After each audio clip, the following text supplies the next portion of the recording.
gender bias ay pagkiling ka sa isang kasarian. Hindi mo tinitignan yung karapatan ba ng parehong kasarian. Kung hindi, tinitignan mo na mas mahalaga yata itong kasarian na to, doon ka lang nakakiling. Or yung kultura talaga na halimbawa sa relihiyon, di ba? Kasi nandun na yung idea, nandun na naka-expose sa'yo. Eh, ito lang ang nilikha. Kaya pag merong ibang lumalabas na lumilitaw na ibang klase ng kasarian na hindi doon batay sa na nakagis ng kultura natin o tradisyon o paniniwala, para bang nagiging judgmental na yung tao sa kultura, reliyon. Pangalawa, yung kalangan ng kaalaman tungkol dun sa pagtanggol. Kaya kung makitid yung pag-iisip tungkol dun.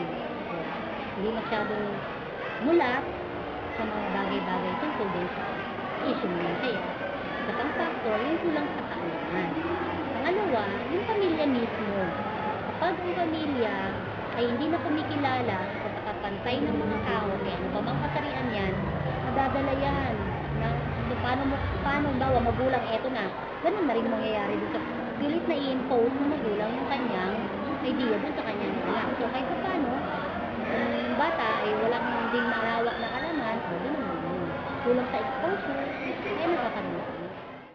Minsan kasi, imbis na maging achiever yung bata, naging mas marami siyang ma-accomplish.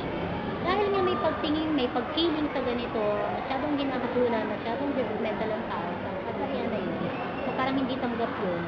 Imbis na yung bata ay maging achiever, imbis na yung mga babata ay makagawa ng maraming bagay-bagay para sa kanyang pag-unlad ng pagkatao, nangyayari tuloy ay nakakadlaman. Kasi iniisip niya lagi, baka magalit ko ganito, baka ganito sabihin, baka ganito, so ingatan ko na lang, di na lang ako ganito.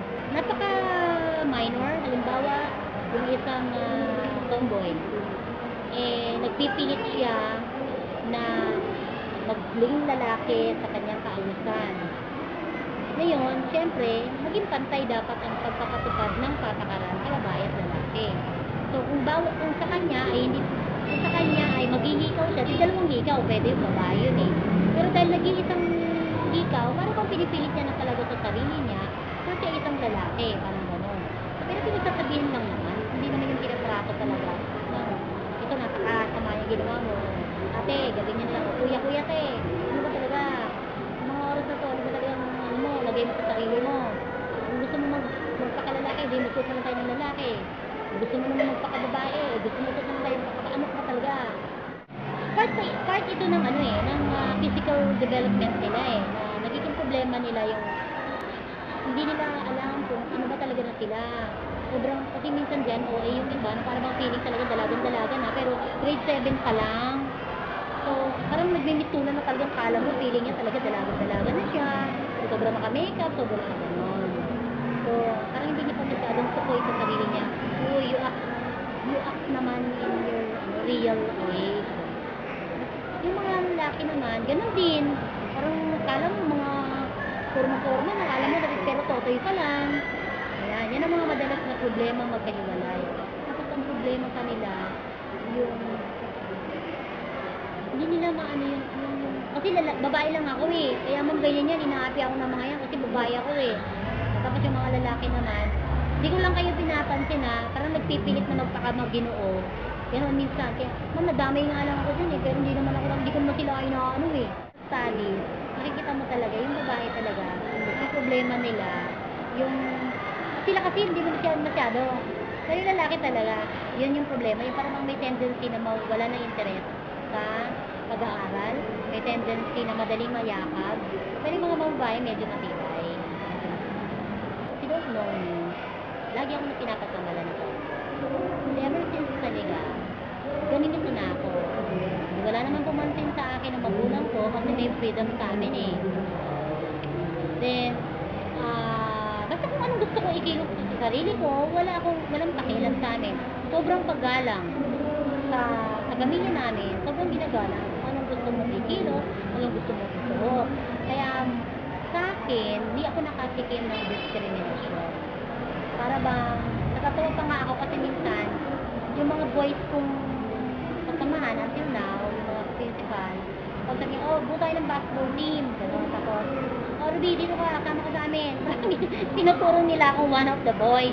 So, pinapatahian din nila ako ng basketball. Tapos one time, oh, hindi kami nakalaro, kulang kami ng player, ba't hindi ka kasi dumating? Gano'n. Pag sinabing, oh, ito na, magtatanda na. Oh, pila-pila yung yung games, magiging. So, sabi, dito yung lalaki, dito yung babae. Tapos pag pumipila ako sa girl, oh, hindi ka dito, tibuli, just laugh it off. Ito kasi ako. Pero, maski yung husband ko, kilala niya akong ganito ako. Tawag pa nga niya sa akin, Joe Louis, kung ano, si Bo, ginagawa. Ano, even nung high school ako, talagang sinitrato nilang lalaki ako. So, hindi ko naman sinasamantala yun. Nagkaroon naman ako ng boyfriend, nagkaroon naman ako ng asawa, ganito. Pero talagang, ito ako. Diba? Kapag kamalan nila akong tomboy, ayos lang, walang problema sa akin. Alam ko yung katotohanan sa sarili ko. And then, naranasan ko rin yung talagang may nagkakagusto sa akin, girl. Kasi PNU ako eh. Sa PNU ako eh, di ba mostly doon? Puro mga babae. Akala siguro, tomboy ako. Pero sige lang, okay lang. It doesn't harm me. Subuli dyan mostly yung lalaki sa lalaki, babae sa babae, babae sa lalaki. Ganon. Ganon ang may nambubuli, nanumukso, tapos di naman kaya yung lalaki kasi biglang may nanghalik. Oh, third year, last year, nanghalik siya sa classmate niya at hindi niya lang first time ginawa. Twice niyang ginawa yun. So, yun yung mga klase ng mga parang sa akin yung harassment yun. Hindi naman talaga. Lalaki-lalaki, babae-babae ng bubuli. Meron madalas naman yung lalaki, bubulihin niya yung asap lang, asap-asap. Mas natikong si girl. Tapos magsusumbong sa kuya. Dalawang kanyang parang may lalaki siya pero nag-a-act siya na girl, nag-abading. Okay. Kasi wala akong pakialam sa ganun eh. Kasi sabi ko nga, as long as you're doing your task, your responsibility as a student, it's not bigger fully kung tomboy ka, it's not bigger fully kung bakla ka, as long as you are a responsible student, it's okay to me. Yung discrimination ng bawat lahi. Halimbawa, ikaw, pag lalaki ka, ang alam agad sa'yo ay siga yan.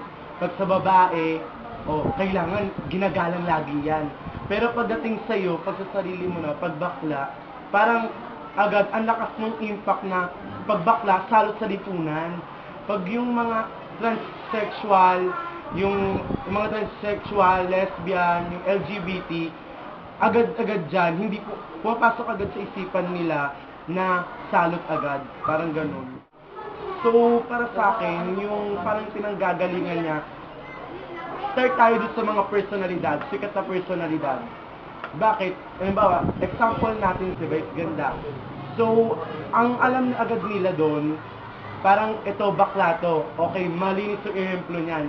Pero nung once na lumabas na nga yung sa concert niya, parang nung nakabasto siya ng tao, dun na, ay bakla, tingnan mo, makapanlait sa kapwa, walang kwenta yung mga pinagsasabi.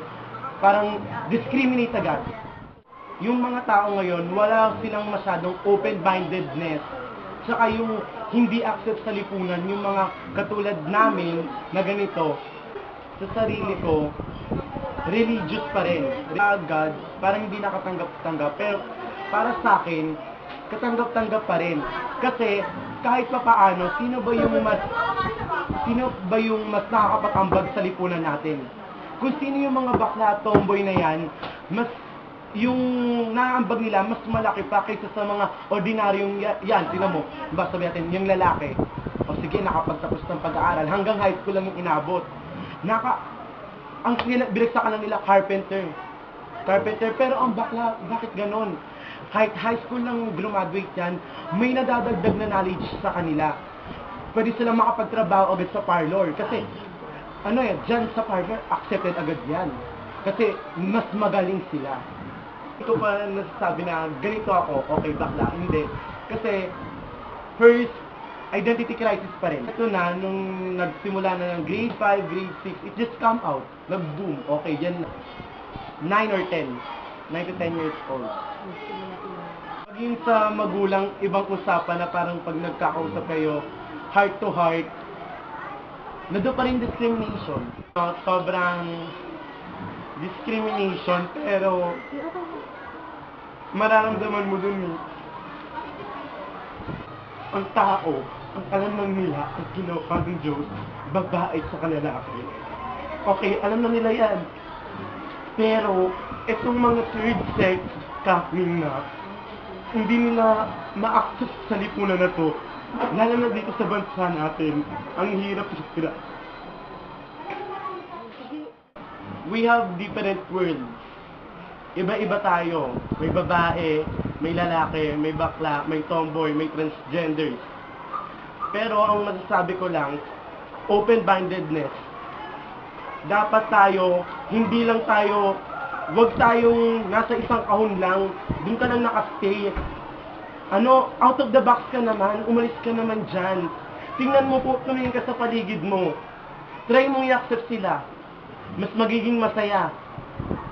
Mas katanggap-tanggap, mas peaceful pa. Hindi ka tulad ng discrimination. Grabe, yung mararamdaman mo. Always try to put yourself on what happening. Halimbawa, sige, ako yung bakla dito. Ikaw babaeng-babae ka, lalaking-lalaki ka. Sige, lumugar ka dito, tingnan natin kung hindi ka madidiscriminate. Tingnan mo yung mararamdaman mo. Kami, hindi namin kaya mag-open up ng madalian. Mas nahihirapan kami. Pero, mas lalo kaming nahihirapan dahil sa discrimination na nangyayari. So,